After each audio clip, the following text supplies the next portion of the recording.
তোর মামের সম্মানকে এত বড় সর্বনাশ করলো, আমি কি করে সমাজের সামনে দাঁড়াবো বলতে পারো? রানীমা, আমরাও মেয়ে, আমরা বিচার নিয়ে আসবো মা। চলো চম্পলা নগরে। হ্যাঁ মা, হ্যাঁ চলো। ঠিক বলেছ, এতদিন ধরে শুধু নারীরা পুরুষের শিকার হয়েছে, এর প্রতিবাদ কেউ করেনি। কিন্তু নারীরা যদি এভাবে মুখ বন্ধ করে থাকে, তাহলে দিনের পর দিন অন্যায় অত্যাচার বেড়ে যাবে। ঠিকই বলেছেন মা, চলেন। তাই চল, চা নিয়ে রঘুনাথ, চা নিয়ে বের হবো। চলো। চলেন চলেন, শাড়ি কোথায়?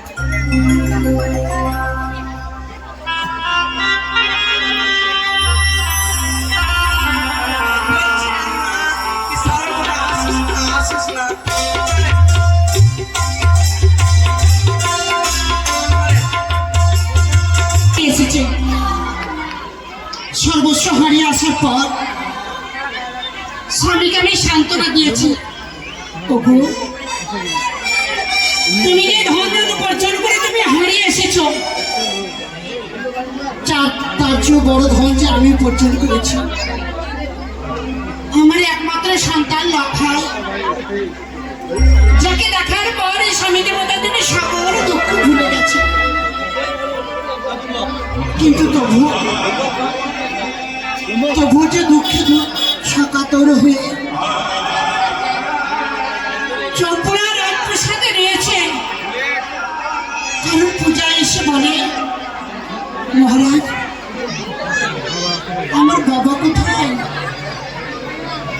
কেউ বলে আমার ছেলে কোথায়? এই কথা শুনে যে মহারাজের মনও ভেঙে গেছে। কিন্তু এই সময় লক্ষাইকে দেখে তারও তো মনে বড় লড়াই,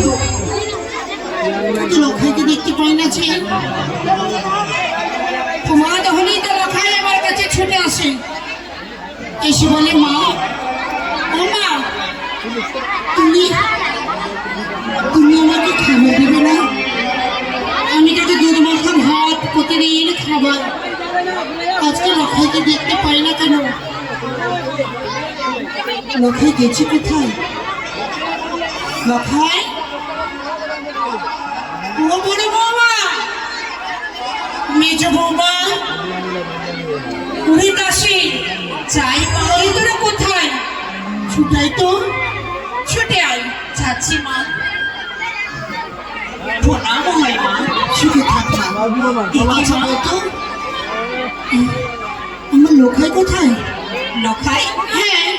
সে ভাই তো ঘুমিয়ে রয়েছে মা। ঘুমিয়ে রয়েছে? হ্যাঁ মা। না না, আমার বিশ্বাস হয় না। লক্ষাই যে এত বেলা পর্যন্ত ঘুমিয়ে থাকে, এটা কি করে হয়? সকালে হলে তো পাঠশালা যায়, ছুটে এসে বলে, মা মাগো তুমি আমাকে খাবার দাও। কিন্তু লক্ষাই যে একটু বেলা পর্যন্ত ঘুমিয়ে থাকবে না। না মা, হ্যাঁ, নকরিকে ডাক দি মা, মনে হয় নকরি জানবে মা। তাই সত্য বলেছ, নকরিকে ডাকো তো, নকরি বলতে পারবে। কোথায় রে নকরি? নকরি, নকরি এখানে তো বাবা। আসি মা। চিড়ি বসা পনি বস, ওই চিড়ি রানীমা, নকরি, ঠাকুর যেন তো সবসময় মন যেন আনন্দে রাখে, সব কাজের জন্য জয় হতে জানিস। নকরি, আজকে বড় আনন্দ মনে হচ্ছে, কি ব্যাপার? কি হয়েছে? না মাথাটা কাটছিস যে? আজকে ছেলেটাকে ওই মাছ করছে, শরীর ভালো লাগে না। কেন বেশি কাজ করেছিস আজকে? তাই? আচ্ছা শোন, যে হোক, আমি কিছুক্ষণ পানাকে বিশ্রাম যাচ্ছি।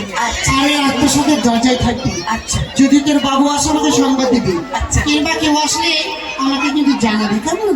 আচ্ছা। তাই दिल दे दिया, दिल दे दिया, दिल दे लिया। বাড়িতে ওই বাড়ির লোক বেরিয়ে আসবে, আমি তো ভেঙে দিব আমি। হ্যাঁ, আমি আরিয়া বংশের বেটি।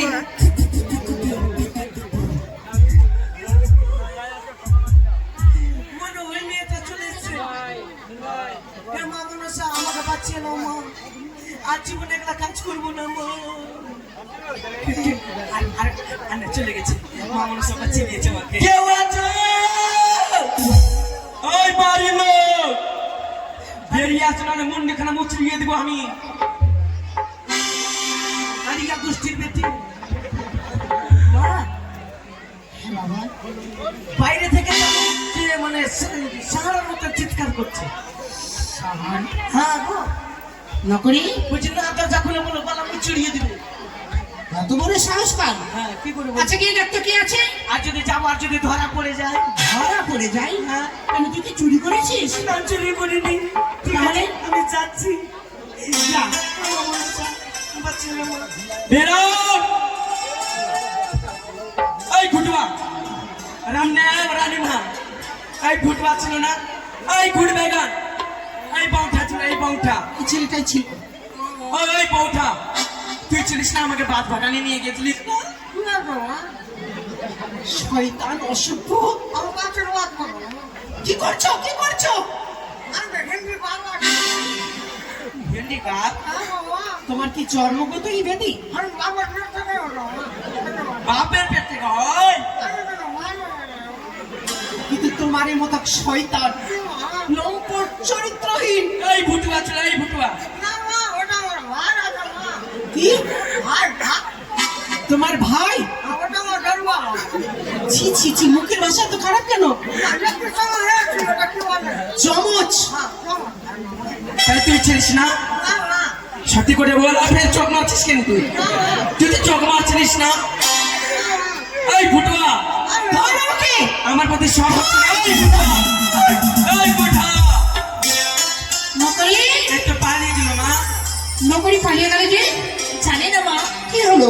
কিছু তো হয়েছে নিশ্চয়ই মা কি আছে দেখতো কি কি আছে? তাড়াতাড়ি আয় আমি ওই বাড়ির লোক ওই বাইরে থেকে চেঁচামেচি কেন করছো? চেঁচামেচি করবো না কি হয়েছে মানে? কি হয়েছে ওগুলা জানি না তুই যা রানী মানুষ বলো। আমার ননদিনীর বাড়ি তুমি দাসী না? হ্যাঁ তোমাকে এত পরিষ্কার লাগছে মানে? পরিষ্কার? হ্যাঁ, আমি তো ছোট থেকে এরকম। তুমি কসমেট জি মাখছো না? না না কসমেট জি মেখে পরিষ্কার হয়েছো? না তো। ওগুলা শুনি না তুই রানী মার কাছে তুমি কেমন করে জানলে কি আমি কোষভাইয়ের জি মাখি? তোমার হাতেই প্রমাণ দিচ্ছি। আমার হাতে জায়গায় জায়গায় কালো হয়ে আছে। ওগুলা জানি না তুমি যাও রানী মাকে নতুন বৌমা শিখে বরণ ডালা আনতে ঠিক আছে তাই হবে। রানীমা কি আছে রে? বাইরে কে যেন এসে বলছে রানীমাকে বলে আজ যেন বৌমা এসেছে বাইরে। বৌমা? হ্যাঁ মা। আমার বৌমা রাত্রের সাথে আসবে? তাছাড়া আমাকে না জানিয়ে এরা তো কখনো হয়নি। আমার বৌমা তো কখনো না জানিয়ে আমার কাছে আসেনি, আজকে আমি পাইলো। না না, দেখতে হবে আমাকে। তুমি চলো তো মা। কিসের অভিযোগ নিয়ে এসেছে? আমি যাই তার কাছে। এটাই মা। বৌদি, তুমি এসেছো আমার রাজপ্রাসাদে? ঠাকুর, কতদিন পর আশা পূর্ণ হলো আমার। কতদিন তো ভাবি বৌদি যেন আসে আমার রাজপ্রাসাদে, আমি তার কত আদর করতো, বৌদির পাশে বসে সুখ দুঃখের গল্প বলতো। কিন্তু কিন্তু তুমি আজকে এসেছো বৌদি গো, আমি বড় ধন্য।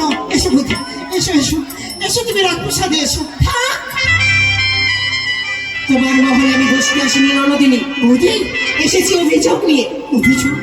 হ্যাঁ অভিযোগ। আমার আত্মসাথে তুমি অভিযোগ নিয়ে এসেছ কেন? আমি কি কোনো ভুল করেছি? যদি বা অপরাধ করে থাকি তুমি আমাকে ক্ষমা করে দিও বৌদি। ক্ষমা? হ্যাঁ হ্যাঁ, আমার অযোগ্য তুমি।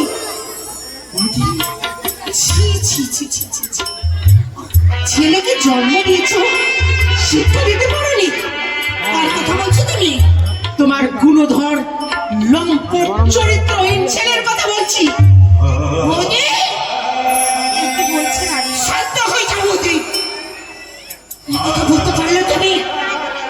তোমার মুখ থেকে যে কথা বের হবে আমি কখনো ধারণা করতে পারিনি। বৌদি গো, আমার একমাত্র সন্তান, তুমি তার সম্পর্কে এরকম কথা বললে? লখাই আমার তোমার প্রতি অন্যায় করেছে? পায়ের তলা থেকে মাটিতে সরে গেল বুঝি? হ্যাঁ বৌদি, হ্যাঁ সরবি তো। আমার লখাই কিছু জানে না। যে লোকের মা ছাড়া কিছু বুঝে না, সে লোকাই আমার অন্যায় করবে।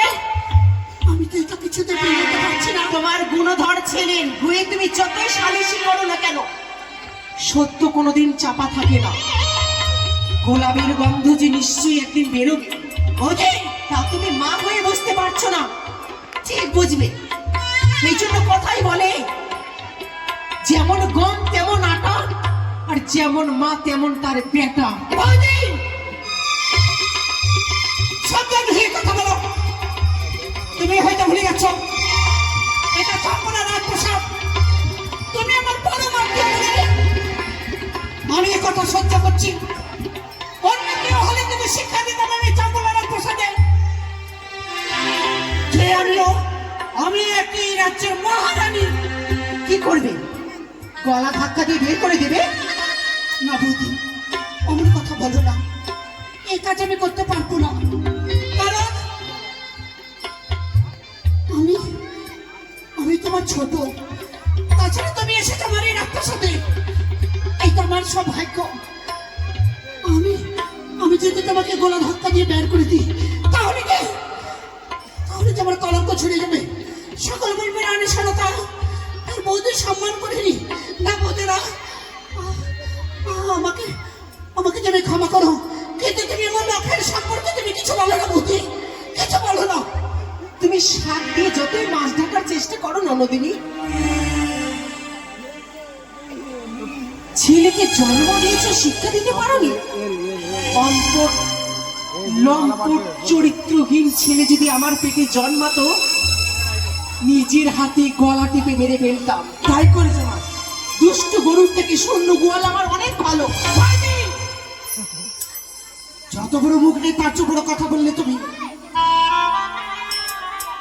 কি করে তুমি এই গলা টিপে মারবে থাকে? আগে আগে একটা সন্তানকে পেটে ধরো। হে বৌদি হে, মুখে বলা খুব সহজ, পড়াটাও তো সহজ নেই। কথাই বলেছে, মা হওয়া কি মুখের কথা, এই নারী বুঝে না সন্তানের কথা। তুমি কি একটা মাও হতে পারোনি? এটা পেট রেখেছো না কয়লার খনি রেখেছো? যে একটা সন্তান জন্ম দিতে না পারে, ওরে সন্তানকে খাবার স্বপ্ন দেখছো তুমি। ননদিনী, আজ তোমার চোখে আমি নষ্ট হয়ে গেলাম।